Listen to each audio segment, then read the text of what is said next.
Hello and welcome to Restoration DIY. In this episode I'll be attempting to make my first dizzy bowl using what I thought would be a novel way to cut the rings. The project didn't quite turn out how I'd hoped, with lots of problems to solve along the way, but it was a great learning project, so without further ado, let's get into it. Before making the bowl, I'd spent some time drawing it in CAD. This is the pattern I came up with for the blank. The stripes repeat 3 times, which I plan to take advantage of when cutting the smaller rings. Having selected the lengths of timber, I moved straight into cutting them to size on the bandsaw. I actually left the width slightly oversized so I could fine tune it on the drum sander. The chosen wood species were ash, sapele and walnut.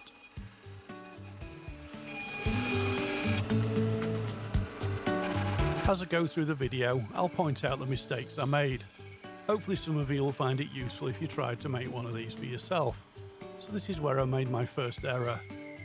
The finished blank needed to be 50mm thick. This would enable me to cut 4 10mm slices, allowing 10mm waste for the kerf of the blade. But what actually happened was some of the timber wasn't 50mm deep. Some was around 46-47mm, and I thought it would be okay, as the blade kerf was only around 2mm. I'll come back to this in a bit. Meanwhile, I'd made my second error. The size of the finished blank would be 400 by 400mm by the aforementioned 50mm thick. What I'd failed to take into consideration was the depth of cut I could get on the bandsaw. The maximum depth of cut on a Laguna 1412 is 12 inches, 300mm. I realised this problem quite early on, and it could be easily fixed by gluing the blank in 2 pieces.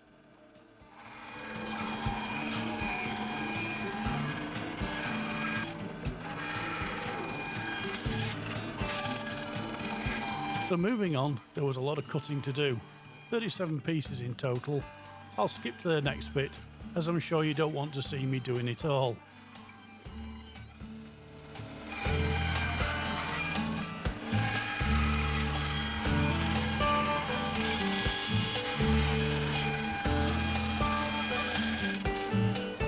Next it was over to the drum sander. No mistakes here, all I had to do was get each piece to the correct thickness. The walnut needed to be 5mm, the sapele 20mm, and the ash was 6 at 10mm and 2 at 15mm.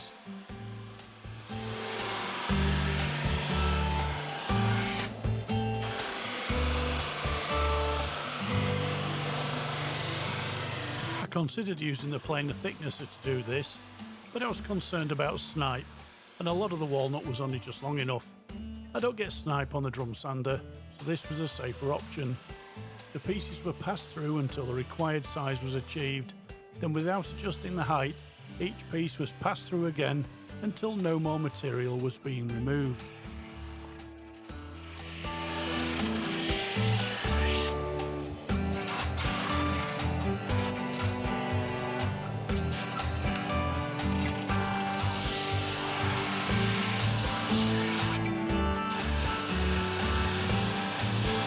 After what seemed like hours, the sanding was done. Next I cut each piece to 400mm.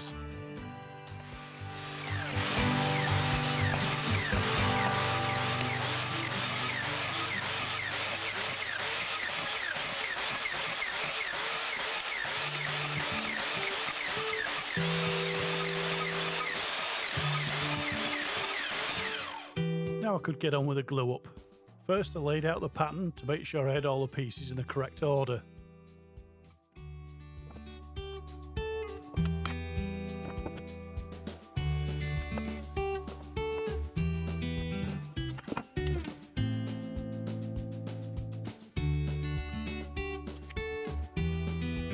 For the glue up I used Titebond 2, liberally applied to one side of each joint, not forgetting to include a dry joint near the centre of the blank.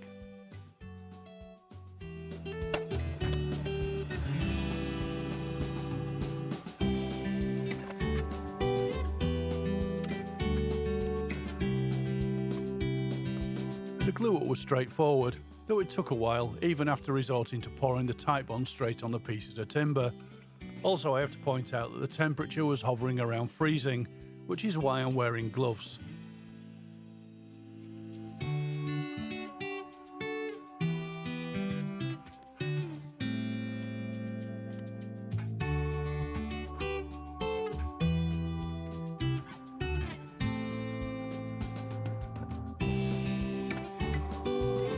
Once I'd worked my way to the middle, I added the dry joint. The rest of the glue up was fairly uneventful, though because of the amount of glue I used, it did convince me to buy a glue roller.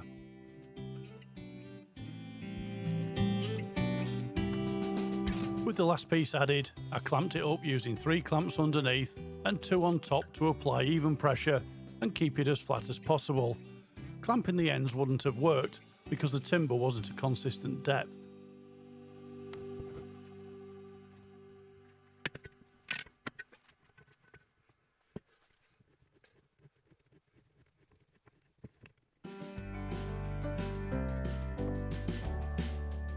It's 2 days later, and as you can see, because of the low temperatures, the glue hasn't fully cured, so it's spent a few more days in a warm room.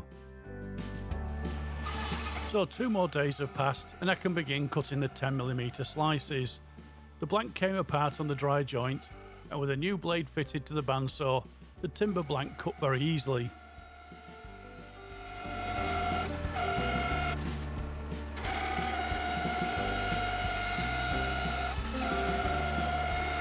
I needed to get 4 10mm slices from the blank.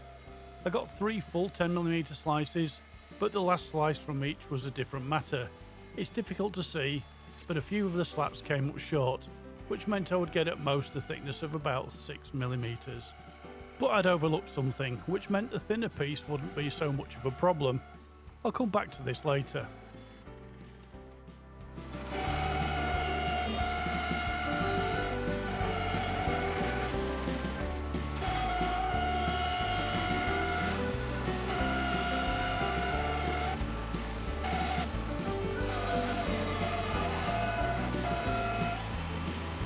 I won't show all the pieces being cut, so I'll move on to the next bit. Each slice was now in at least 2 pieces, and some had split into 3 and needed to be glued together. I was keen to progress to the next stage, so I decided to use superglue combined with clamps. This worked very well, and soon all the slices were ready for sanding.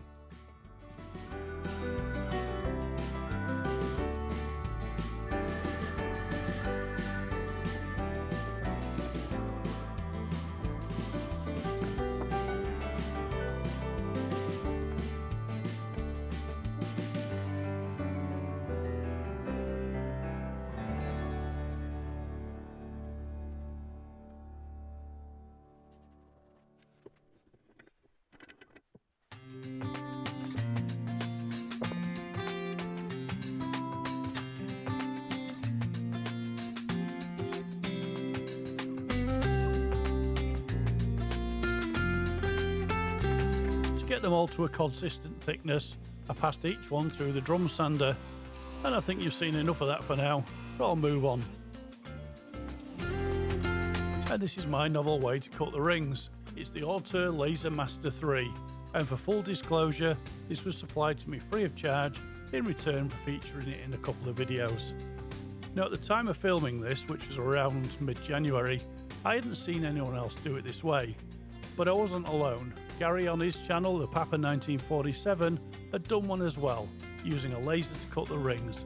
I'll drop a link to his channel in the video description. So as you can see, the laser appears to be doing a fine job of cutting the blank, but here again I've made a mistake. At the time I hadn't noticed, but the ring is off centre. This is because I'd set the origin point to the bottom left corner, and this comes back to bite me later on. But for now, I carried on cutting.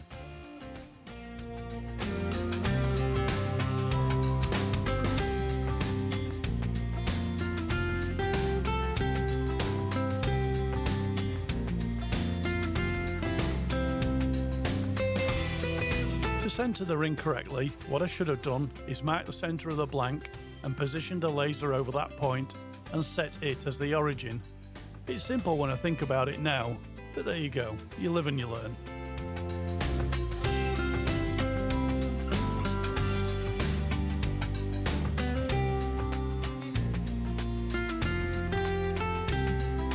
was around this point I realised something wasn't right. The first ring had finished cutting, but the laser hadn't cut all the way through. A gentle press in the middle confirmed it was still well and truly attached. I let the program run to the end, and there was something amiss. After 3 passes, at full power, the laser had barely cut halfway through.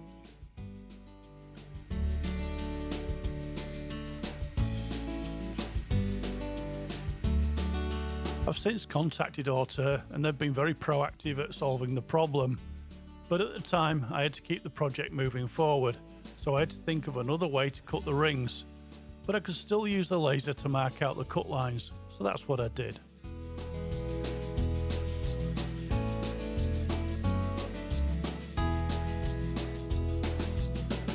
And this is the solution I came up with, a scroll saw. Now, since I started this woodworking adventure, I've promised myself the art of the scroll saw is one rabbit hole I didn't want to go down. But here we are a few years later, and I've given in and bought one. In fairness, this is the cheapest one I could find at short notice. Next day delivery, it's a repackaged return from Amazon.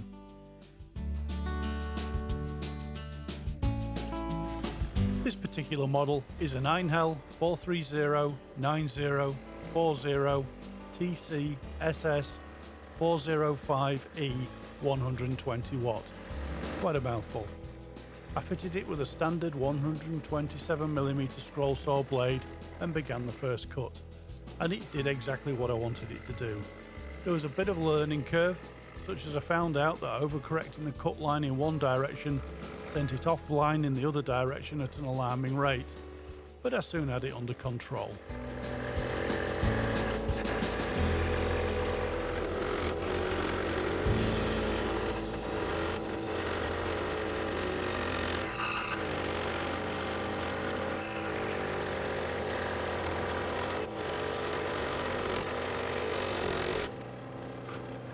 The outer cut line was easy to get to. The inner cut lines require you to drill a hole big enough to pass the blade through, and because I only had pinned scroll saw blades, that meant drilling a 5mm hole. That done, it's then just a case of unclipping the blade, passing it through the hole, then retensioning it up, and off you go.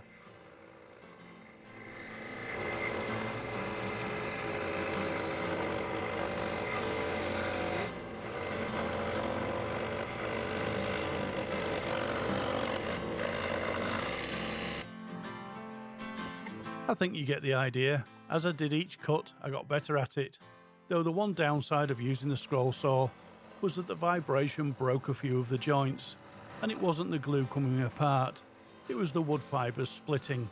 Anyway, this was an easy fix once all the rings had been cut.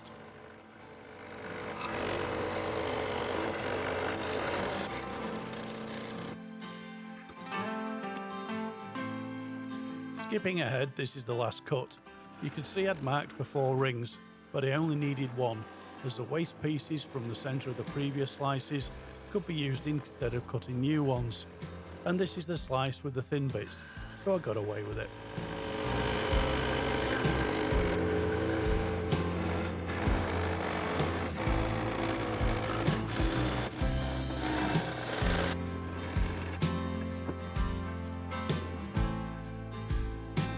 Before moving on, I repaired the broken rings. It was late in the day, so I glued them with Type Bond 2, added some weight and an elastic band, and left them overnight to cure.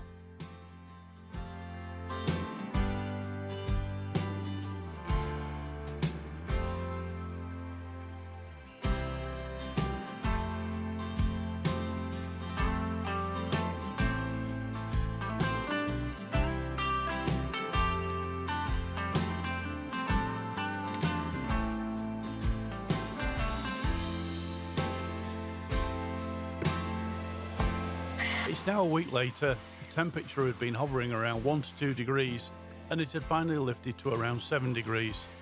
The rings needed to be sanded to flatten them. The drum sander had a new 80 grit loading, and it took no time to get each ring smooth and level.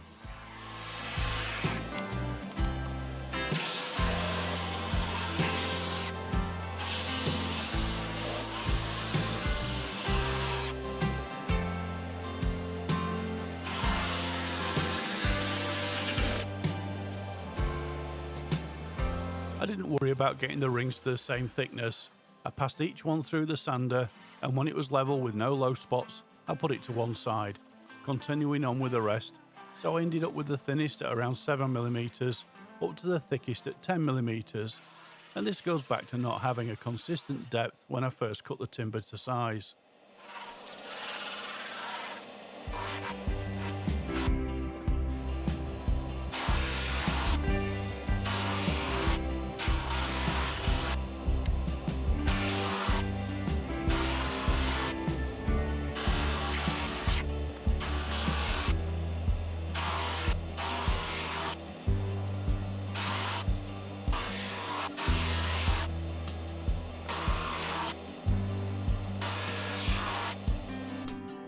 Sanding finished, I could get on with the glue up. This was done with Titebond 2, and this time I have a glue roller, and it's brilliant.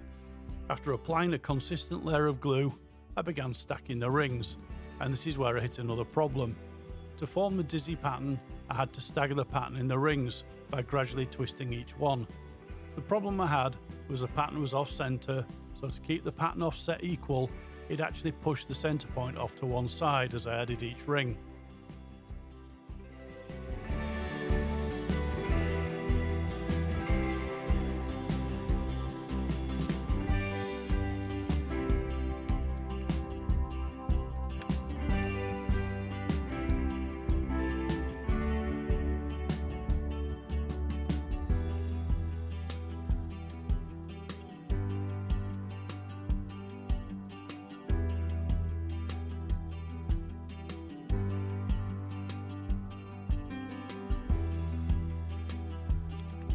In this next clip you can see how much the offset was. What I should have done is paid less attention to the pattern offset and kept the rings centered over each other. It's easy to say this now, but at the time I just wanted to get the blank done so I could get it on the lathe.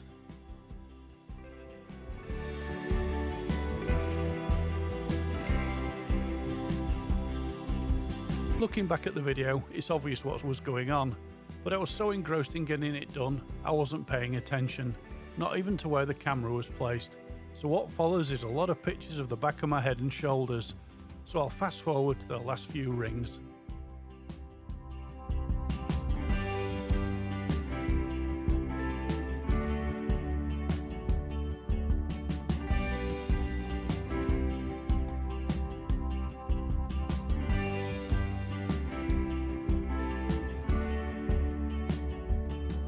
With the last rings glued in place, I added weight to close up the joints, and it was left overnight to cure.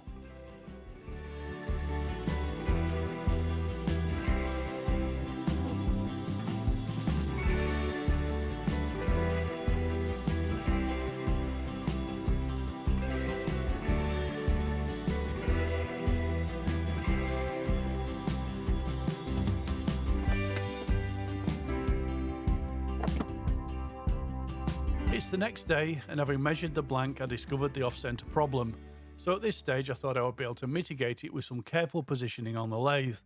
I tried a few setups and finally had it where I thought it would give me the best chance to fix it.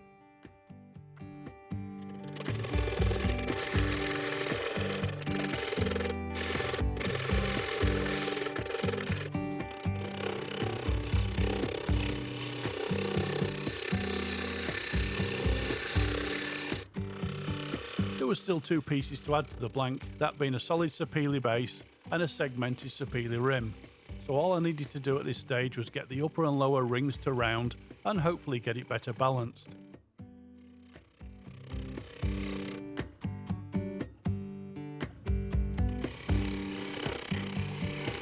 I concentrated on the lower section, removing just enough material to get rid of the low spots. Then I did the upper ring.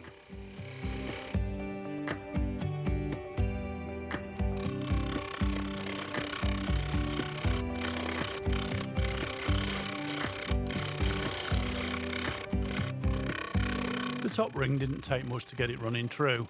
After that I decided to take a bit off the centre section. Shear scraping worked best, using the 1/2 inch bowl gouge to remove the high spots.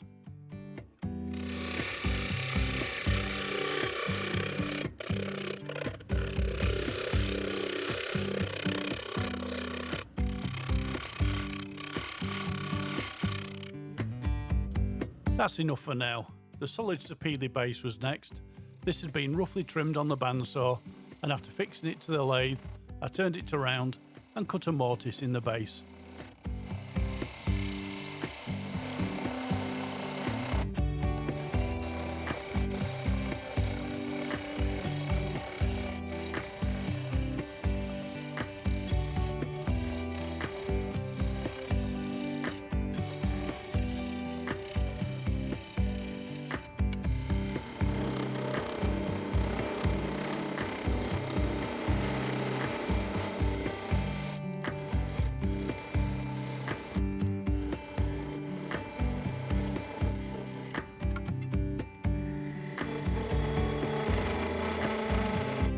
When the mortise had been cut, I sanded just the underside to 320 grit, added a wax finish, then using Titebond 2, I glued the base to the main blank.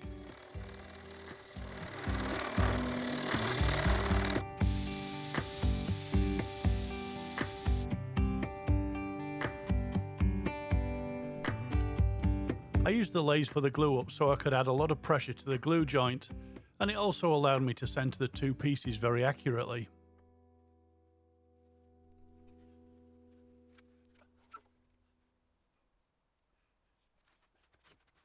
That done, I made the segmented rim. I cut 18 segments, sanded the ends to remove the raggy bits, applied glue and arranged them in a rough circle, then used a hose clamp to apply pressure and close up the joints.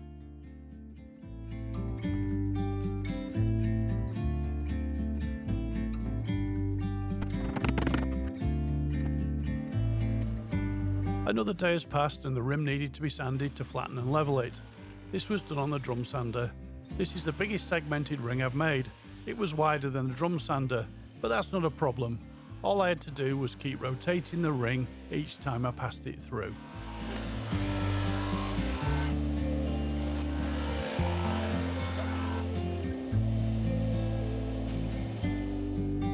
I could have used Titebond to glue the rim to the main blank, but that would have needed another day to cure. So to speed things along, I used rapid setting epoxy resin.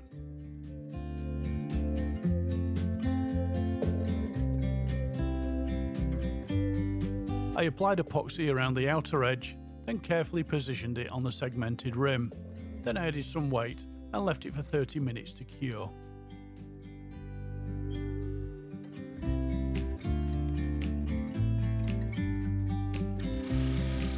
Half an hour later, the epoxy is cured and it's time for the final shaping. Confidence is high at this point, the blank feels solid and it's well centred. I wound the speed up to around 500 RPM and began shear scraping the outer surface.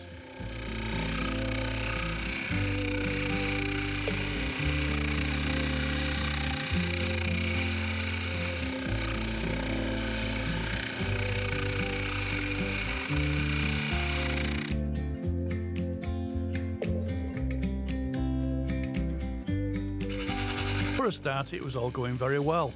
As I cut through the outer layers, the workpiece became very stable. But there was something amiss. I couldn't quite work out what it was, but things didn't sound right. Each time I stopped the lathe, I checked the wall thickness and looked for any cracks, but nothing felt out of place. So I carried on, taking just enough off to get the profile how I wanted it.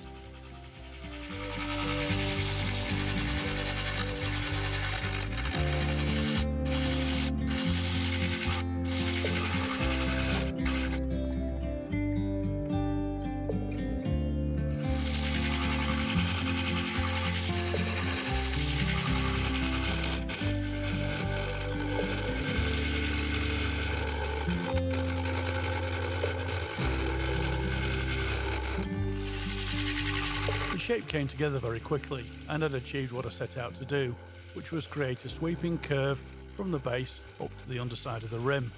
So I just needed to blend and fair the surface. For this I used the small and large negative rate scrapers.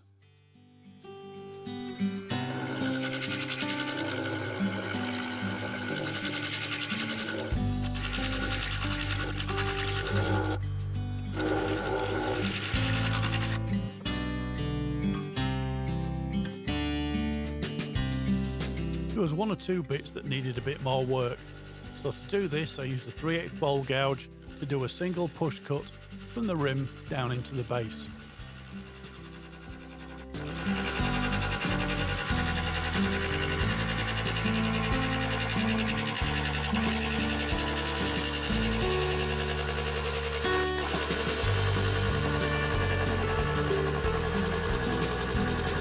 And it was a success, so I moved on to shaping the sapele base.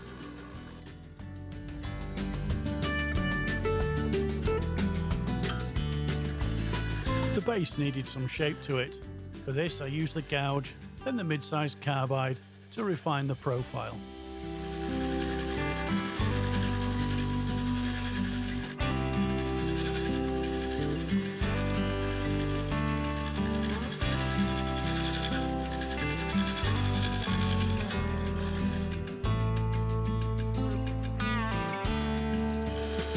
Parting tool came in handy to clean up the joint between the base and the main blank, and after a bit of final shaping from the carbide, it was done.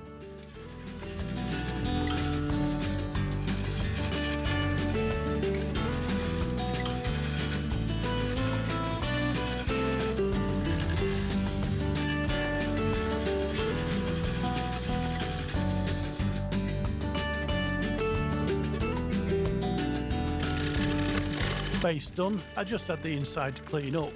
I used the bowl gouge to shear scrape the high spots, starting at the bottom and working my way up to the top. But there was still that nagging feeling something wasn't right.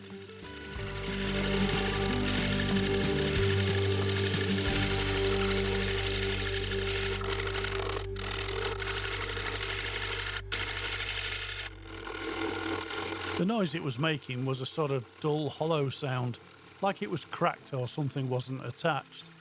I checked several times, but I couldn't find anything wrong.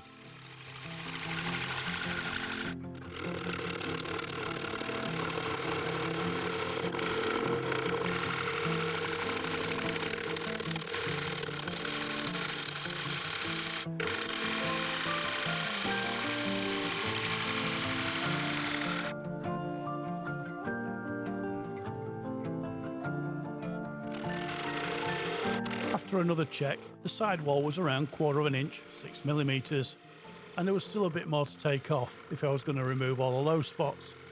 So I continued using push cuts to take very thin layers off the surface.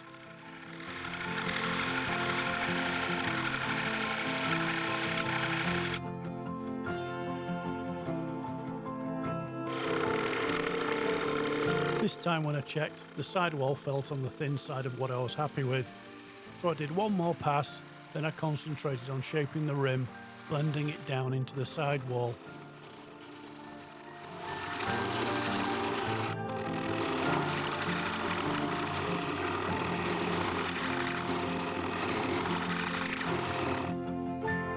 There was still a bit of work to do to fair the sidewall into the base, but I continued working on the rim.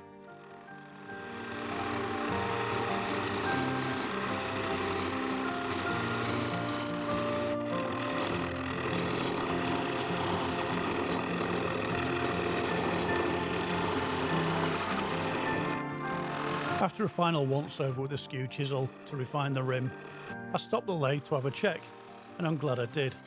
The workpiece stopped in just the right position so I could see what had been making the noise. In the bottom, around 1/3 of the base section wasn't attached, and there was a hole in the sidewall which allowed me to see that it was barely 1/8 of an inch thick. I didn't dare continue. There were still some rough bits between the rim and the sidewall, as well as in the base, but there just wasn't enough material to work with, so I erred on the side of caution. I was determined to at least get a finish on it, so I very carefully sanded from 120 to 320 grit, checking along the way to make sure I wasn't going to sand all the way through.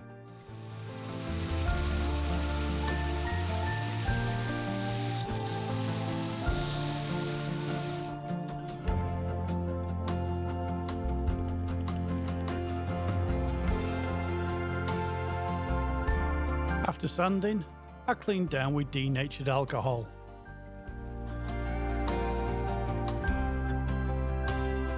Then I applied 2 liberal coats of sanding sealer, each one denibbed with a non-abrasive Scotch pad.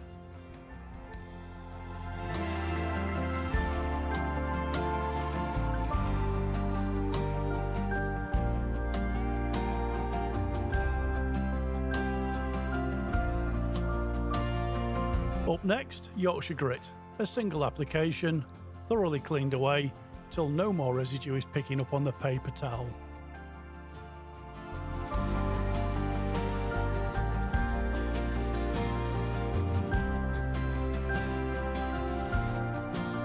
And to finish, wood wax 22. A single coat rubbed into the surface, allowed to stand for 20 minutes or so, then buffed away with clean paper towel.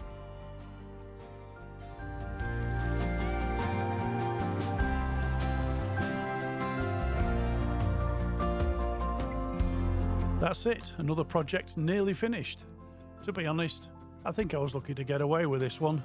Another few cuts and it could have very easily shattered. In all, this project took around 1 month to complete, mainly due to freezing temperatures holding me back, but nonetheless, I enjoyed doing it. I wasn't sure if I should upload it, but I learned a lot, so I thought it might be useful to someone else that wants to try a dizzy ball. So with that said, I'd like to thank you all for watching. Please subscribe, it really helps the channel grow. A thumbs up will be much appreciated, and comments are always welcome. I'll see you in the next one. Goodbye for now.